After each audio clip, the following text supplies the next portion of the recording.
Sir sir होके आए हो, किस तरह का महसूस हो रहा है, किस तरह का माहौल है? मीडिया एडवाइजर हैं सुरिंदर डल्ला जी, उनसे बात कर लेते हैं। लाइव पे हैं हम लोग। मैं आपसे तो यहाँ मैं आपको बता दूं किस तरह का माहौल है। थोड़ा नहीं देखो, बड़ा वधिया माहौल है क्योंकि ਉਹ ਗੁਰੂ ਨਾਨਕ ਦੀ ਧਰਤੀ ਜਿੱਥੇ ਉਹਨਾਂ ਨੇ ਇਨਸਾਨ ਨੂੰ ਕਿਰਤ ਕਰਨੀ, ਨਾਮ ਜਪਣਾ ਤੇ ਵੰਡ ਛਕਣਾ ਦਾ ਜਿਹੜਾ ਸੰਦੇਸ਼ ਦਿੱਤਾ ਸੀਗਾ, ਔਰ ਉਸ ਜਗ੍ਹਾ ਤੇ ਜਾ ਕੇ ਤਾਂ ਹਮੇਸ਼ਾ ਹਰ ਇਨਸਾਨ ਜਿਹੜਾ ਆਪਣੇ ਆਪ ਨੂੰ ਖੁਸ਼ਕਿਸਮਤ ਸਮਝਦਾ, ਔਰ ਇਹੀ ਦੁਨੀਆ ਤੇ ਸੁਨੇਹਾ ਮੈਨੂੰ ਲੱਗਦਾ ਕਿ ਸਾਨੂੰ ਸਾਰਿਆਂ ਨੂੰ ਪਹੁੰਚਾਉਣਾ ਚਾਹੀਦਾ ਕਿ ਜਦੋਂ ਇਹ ਤਿੰਨ ਚੀਜ਼ਾਂ ਆ ਜਾਣ, ਕਿਰਤ ਕਰਨੀ, ਨਾਮ ਜਪਣਾ ਤੇ ਵੰਡ ਛਕਣਾ, ਮੈਨੂੰ ਲੱਗਦਾ ਉਹਦੇ ਵਿੱਚ ਇਨਸਾਨੀਅਤ ਦੀ ਔਰ ਜ਼ਿੰਦਗੀ ਦੀ ਸਾਰੀ ਫਿਲਾਸਫੀ ਇਕੱਠੀ ਹੋ ਕੇ ਉਹਦੇ 'ਚ ਆ ਜਾਂਦੀ ਹੈ। ਪ੍ਰਗਟ ਜੀ, ਸਿੱਧੂ ਜੀ ਨੇ ਇੱਕ ਹੋਰ ਕੰਟਰੋਵਰਸ਼ੀਅਲ ਸਟੇਟਮੈਂਟ ਦਿੱਤੀ ਹੈ। ਉੱਥੇ ਜਾਣਿਆ ਹੀ ਕਿਹਾ ਕਿ ਇਮਰਾਨ ਖਾਨ ਮੇਰੇ ਵੱਡੇ ਭਰਾ ਹੈਗੇ, ਉਹਨਾਂ ਨੇ ਮੈਨੂੰ ਬਹੁਤ ਪਿਆਰ ਦਿੱਤਾ ਹੋਇਆ, ਤੇ ਉਹਨੂੰ ਕਿਸ ਤਰ੍ਹਾਂ ਦੇਖਦੇ ਹੋ? ਬੀਜੇਪੀ ਨੇ ਵੀ ਅਟੈਕ ਕੀਤਾ, ਕਿਹਾ ਕਿ ਦੇਖੋ ਜੀ ਰਾਹੁਲ ਗਾਂਧੀ ਨੂੰ ਇਹੋ ਬੰਦਾ ਮਿਲਿਆ, ਤਾਂ ਸਰ ਉਸ ਚੀਜ਼ ਨੂੰ ਕਿਸ ਤਰ੍ਹਾਂ ਤੁਸੀਂ ਰਿਐਕਟ ਕਰੋਗੇ ਸਰ? ਪਤਾ ਨਹੀਂ, ਵੈਸੇ ਅਨਫੋਰਚੂਨੇਟ ਪਾਰਟ ਹੈ ਕਿ ਅਸੀਂ ਥੋੜੇ ਦਿਨ ਹੋਏ ਆ ਪਾਕਿਸਤਾਨ ਨਾਲ ਕ੍ਰਿਕਟ ਮੈਚ ਖੇਡ ਕੇ ਹਟੇ ਆ। ਅਸੀਂ ਹੋਰ ਵੀ ਸਪੋਰਟਸ ਟਾਈਜ਼ ਹਮੇਸ਼ਾ ਜਿਹੜੀਆਂ ਉਹ ਡਿਵੈਲਪ ਕਰਨ ਦੀ ਕੋਸ਼ਿਸ਼ ਕਰਦੇ ਆ ਤਾਂ ਕਿ ਇਦਾਂ ਦੀ ਕੜੱਤਣ ਨਾ ਵਧੇ। ਮੈਨੂੰ ਇਹ ਨਹੀਂ ਸਮਝ ਆਉਂਦੀ ਕਿ ਬੀਜੇਪੀ ਇਹਨੂੰ ਕਿਸ ਐਂਗਲ ਨਾਲ ਦੇਖਦੀ ਹੈ, ਔਰ ਇਹ ਬੜਾ ਅਨਫੋਰਚੂਨੇਟ ਪਾਰਟ ਹੈ ਕਿਉਂਕਿ ਜਦੋਂ ਜਿਸ ਧਰਤੀ ਤੇ ਅਸੀਂ ਜਾ ਕੇ ਆਏ ਆ ਉਹ ਹਮੇਸ਼ਾ ਇਨਸਾਨੀਅਤ ਦੀ ਗੱਲ ਹੋਈ ਆ ਉੱਥੇ, ਤੇ ਉਸ ਇਨਸਾਨੀਅਤ ਤੇ ਗੁਰੂ ਨਾਨਕ ਦੇਵ ਦੀ ਫਿਲਾਸਫੀ ਅੱਜ ਤੋਂ 552 ਸਾਲ ਪਹਿਲਾਂ ਜੋ ਗੁਰੂ ਨਾਨਕ ਦੇਵ जी ने किया सी, आज मैनू लगता इंसानियत पे पूरी टुकती है। बट सर वो मत्था टेकने गए थे, इमरान खान की तारीफें करने की क्या जरूरत थी? गुरु नानक के दर पे गए थे, इमरान खान की तारीफें कर रहे हैं वहाँ पर, उसकी क्या जरूरत? ਇਹਦੇ ਬਾਰੇ ਤਾਂ ਨਹੀਂ ਪਤਾ। ਦੇਖੋ ਗੱਲ ਤਾਂ ਸਿਰਫ ਇੰਨੀ ਕੀ ਹੈ ਕਿ ਜਦੋਂ ਮੱਥਾ ਟੇਕ ਲਿਆ, ਜਦੋਂ ਕਿਸੇ ਤੁਹਾਡੇ ਵਰਗੇ ਉੱਥੇ ਵੀ ਪੱਤਰਕਾਰ ਨੇ ਕਿਤੇ ਪੁੱਛ ਲਿਆ ਹੋਊਗਾ, ਕਿਉਂਕਿ ਦੇਖੋ ਮੈਂ ਮੰਨ ਲਓ ਸਪੋਜ਼ ਜੇ ਇਹ ਤਾਂ ਚਲੋ ਕ੍ਰਿਕਟ ਵਾਲੇ ਸੀ, ਮੈਂ ਤਾਂ ਹਾਕੀ ਵਾਲਾ ਸੀ, ਜੇ ਕਿਤੇ ਸ਼ਾਹਬਾਜ਼ ਕਿਤੇ ਪਾਕਿਸਤਾਨ ਦਾ ਚੀਫ ਮਿਨਿਸਟਰ ਹੋਵੇ ਪੰਜਾਬ ਦਾ, ਤੇ ਜੇ ਕਿਤੇ ਟਾਈਜ਼ ਹੋ ਜਾਣ ਤਾਂ ਐਡੀ ਵੀ ਕੋਈ ਗੱਲ ਨਹੀਂ ਹੈ ਕਿਉਂਕਿ ਦੁਨੀਆ ਦੇ ਉੱਤੇ ਹਮੇਸ਼ਾ ਮੈਨੂੰ ਤਾਂ ਉਹ ਵੀ ਦਿਨ ਯਾਦ ਹੈ ਜਿੱਦਣ ਬਰਲਿਨ ਦੀ ਜਿਹੜੀ ਦੀਵਾਰ ਹੈ ਉਹ ਦੋਨਾਂ ਦੇਸ਼ ਦੇ ਲੋਕਾਂ ਨੇ ਤੋੜ ਦਿੱਤੀ ਸੀ। ਖੁਸ਼ਹਾਲੀ ਦੀ ਗੱਲ ਹੈ, ਇਨਸਾਨੀਅਤ ਦੀ ਗੱਲ ਹੈ। ਮੈਨੂੰ ਲੱਗਦਾ ਸਾਨੂੰ ਉਹਦੇ ਤੋਂ ਅੱਗੇ ਵਧਣ ਦੀ ਜ਼ਰੂਰਤ ਹੈ। ਸਰ ਕਿੱਦਾਂ ਦੇਖਦੇ ਕਿ ਇਹ ਬਿਆਨਬਾਜ਼ੀ ਕੀਤੀ ਜਾ ਰਹੀ ਕਿੱਥੇ ਸ਼ੁਰੂ ਹੋ ਗਈ? ਲਾਸਟ ਟਾਈਮ ਵੀ ਜਦੋਂ ਗਏ ਸੀ ਉਦੋਂ ਨਵਜੋਤ ਸਿੰਘ ਨੂੰ ਟਾਰਗੇਟ ਕੀਤਾ ਗਿਆ, ਅੱਜ ਵੀ ਗਏ ਨੇ, ਅੱਜ ਵੀ ਮੈਨੂੰ ਲੱਗਦਾ ਇਹੋ ਜੀ ਸਾਨੂੰ ਤਾਂ ਚੰਗੀਆਂ ਚੀਜ਼ਾਂ ਤੇ ਪਹਿਰਾ ਦੇਣ ਦੀ ਜ਼ਰੂਰਤ ਹੈ, ਸਾਨੂੰ ਇਸ਼ੂਜ਼ ਦੀਆਂ ਗੱਲਾਂ ਕਰਨ ਦੀ ਜ਼ਰੂਰਤ ਹੈ। ਹਮੇਸ਼ਾ ਡਾਇਵਰਸ਼ਨ ਹੁੰਦੀ ਆ, ਮੈਂ ਇਹ ਵੀ ਸਮਝਦਾ ਕਿਉਂਕਿ ਦੇਖੋ ਮੀਡੀਆ ਦਾ ਕਿਤੇ ਨਾ ਕਿਤੇ ਇਹਦੇ ਵਿੱਚ, ਕਿਉਂਕਿ ਡੈਮੋਕ੍ਰੇਸੀ ਦਾ ਜਿਹੜਾ ਚੌਥਾ ਪਿਲਰ ਹੈ ਉਹਨੂੰ ਹਮੇਸ਼ਾ ਪੋਜ਼ਿਟਿਵ ਰੋਲ ਪਲੇ ਕਰਨਾ ਚਾਹੀਦਾ ਕਿਉਂਕਿ ਇਹਦੇ ਵਿੱਚੋਂ ਹੀ ਸਾਰਾ ਕੁਝ ਨਿਕਲਦਾ ਹੈਗਾ। ਔਰ ਮੈਨੂੰ ਨਹੀਂ ਲੱਗਦਾ ਕਿਉਂਕਿ ਸਾਡੀ ਇੰਪਲੋਇਮੈਂਟ ਕਿੱਥੇ ਹੈਗੀ ਆ, ਸਾਡੇ ਪਿਛਲੇ ਸਮੇਂ ਦੇ ਵਿੱਚ, ਕਿਉਂਕਿ ਮੈਂ ਸਮਝਦਾ ਮੋਦੀ ਜੀ ਨੇ ਜਿਹੜੇ ਆਹ 3 ਕਾਨੂੰਨ ਵਾਪਸ ਲਏ ਆ, ਫਿਰ ਵੀ ਮੈਂ ਕਹਿੰਦਾ 1 ਸਾਲ ਬਾਅਦ ਚਾਹੇ 700 ਕਿਸਾਨਾਂ ਦੀ ਉਹਦੇ ਵਿੱਚ ਸ਼ਹਾਦਤ ਹੋਈ ਆ, ਪੰਜਾਬ ਦਾ ਬਹੁਤ ਵੱਡਾ ਨੁਕਸਾਨ ਹੋਇਆ, ਔਰ ਉਹਦੇ ਬਾਵਜੂਦ ਵੀ ਮੈਂ ਤਾਂ ਉਹਨਾਂ ਦਾ ਫਿਰ ਵੀ ਧੰਨਵਾਦ ਕਰਦਾ ਕਿਉਂਕਿ ਜਿਹੜੀ ਸਿੱਖ ਕੌਮ ਆ ਨਾ, ਹਮੇਸ਼ਾ ਜਦੋਂ ਕੁਝ ਅਚੀਵ ਕਰ ਲੈਂਦੀ ਆ ਉਹਦੇ ਤੋਂ ਬਾਅਦ ਵੀ ਹਮੇਸ਼ਾ ਉਸ ਪਰਮਾਤਮਾ ਦਾ ਵੀ ਧੰਨਵਾਦ ਕਰਦੀ ਆ ਤੇ ਕਈ ਉਸ ਇਨਸਾਨ ਦਾ ਵੀ ਧੰਨਵਾਦ ਕਰਦੀ, ਪਰ ਦੇਰ ਆਏ ਦਰੁਸਤ ਆਏ, ਕੁਛ ਤਾਂ ਠੀਕ ਹੋਇਆ। ਸੋ ਇਸ ਕਰਕੇ ਸਾਨੂੰ ਇਸ ਤੋਂ ਅੱਗੇ ਵਧਣ ਦੀ ਜ਼ਰੂਰਤ ਹੈ।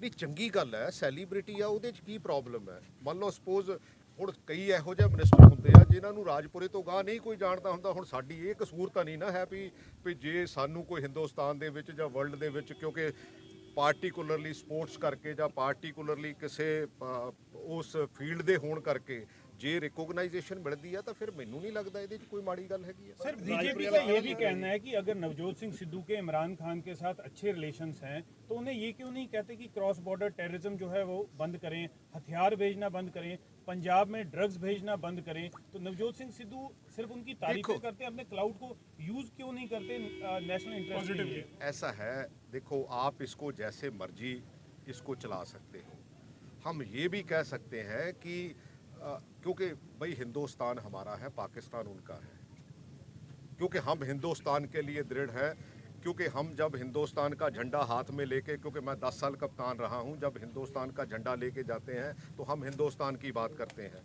ये डिफरेंट बात है कि हाँ भाई कोई बंदा वहाँ का भी उस टाइम कैप्टन था, वो क्रिकेट खेला हुआ था, आज वहाँ का प्राइम मिनिस्टर, अगर इमरान खान प्राइम मिनिस्टर ही ना बनता तो फिर क्या ऐसी बात थी? क्योंकि वाजपेयी जी गए, मोदी जी खुद गए।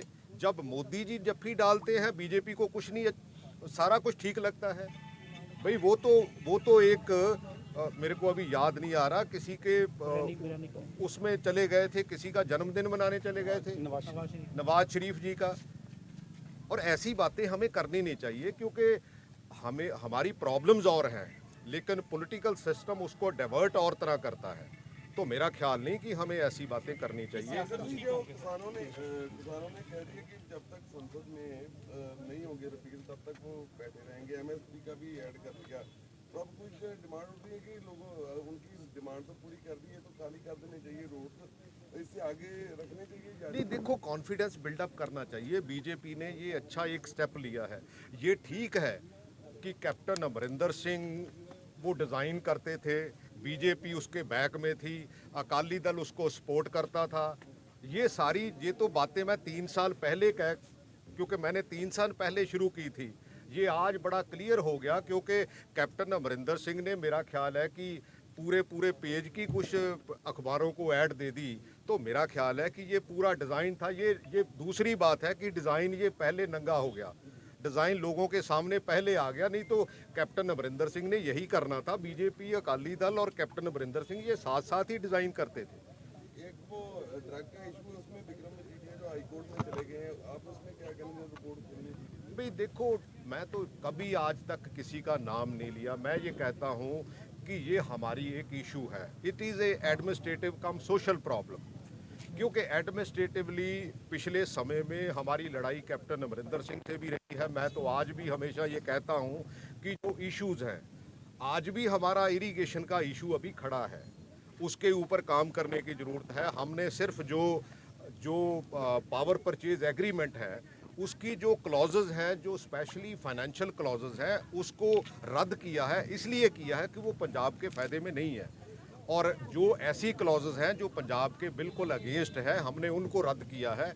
और आने वाले समय में, क्योंकि ऐसा नहीं हो सकता कि पंजाब को हम फाइनेंशियली इतना नीचे ले जाएं और पंजाब का बहुत बड़ा नुकसान हो। ਪ੍ਰਗਟ ਜੀ, ਹੁਣ ਕੈਪਟਨ ਅਮਰਿੰਦਰ ਸਿੰਘ ਜਿਹੜੇ ਨੇ ਉਹ ਕਾਂਗਰਸ ਦੇ ਸਾਹਮਣੇ ਚੁਣੌਤੀ ਪੇਸ਼ ਕਰਨਗੇ, ਬੀਜੇਪੀ ਦੇ ਨਾਲ ਸੀਟ ਸ਼ੇਅਰਿੰਗ ਕਰਕੇ ਆ ਰਹੇ ਨੇ। इसमें अनड्यू ये ट्रिब्यूनल वो नहीं है। बेसिकली तो हमने इसको, जो अथॉरिटी है उसको भेजा है, भी हमारे साथ ये जाती हुई है, इसको रिव्यू करके पिछले 6 साल की परफॉर्मेंस देख के उसको रिव्यू करो, ताकि पंजाब का नुकसान ना हो। सर, जिस दिन सीएम गए नवजोत सिंह सिद्धू नहीं थे, आज नवजोत सिंह सिद्धू गए हैं, डिप्टी सीएम जो हैं वो नहीं गए, कैसे? क्या ये नहीं, ऐसी कोई बात नहीं है यार। जिसको भी टाइम मिला, जिसको भी चांस मिला, मान लो सपोज मेरे भी कुछ फंक्शन थे, लेकिन मैंने ये महसूस किया कि हाँ भी मेरे को वहाँ जाना चाहिए, जो गुरु नानक, जहाँ से गुरु नानक फ़िलासफ़ी शुरू होती है, वहाँ जाना चाहिए। मैंने विज़िट किया और वहाँ अपना रिगार्ड पे किया है। और मेरा ख्याल है कि ये फ़िलासफ़ी दुनिया में आज की तारीख में,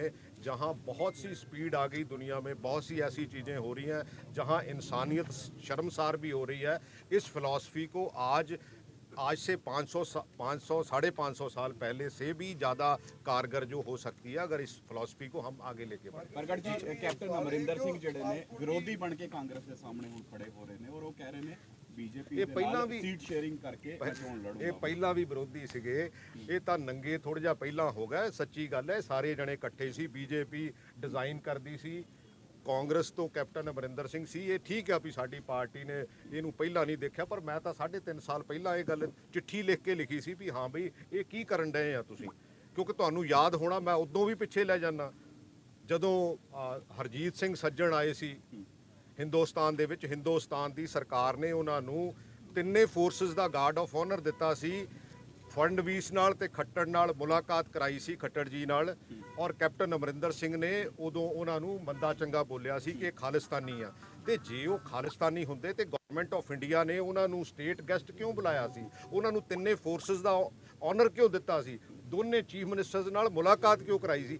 ਇਸ ਕਰਕੇ ਇਹ ਡਿਜ਼ਾਈਨ ਜਿਹੜਾ ਹੈ ਇੱਕ ਡਿਫਰੈਂਟ ਡਿਜ਼ਾਈਨ ਆ।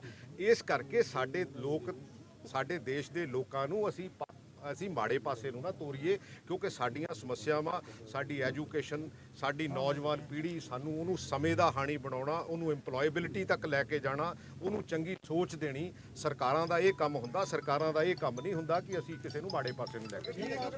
Thank you.